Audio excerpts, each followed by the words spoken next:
Добрый день. Меня зовут Анастасия Жагун.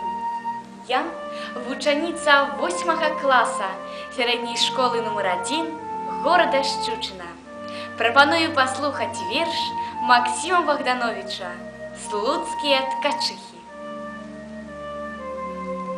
От родных нив, от родной хаты у панский двор деля красы, яны бестольные, узятые ткать золотые поясы, и тягом долгие часины, девочие, забывши сны, свои широкие тканины на лад персидский ткут яны.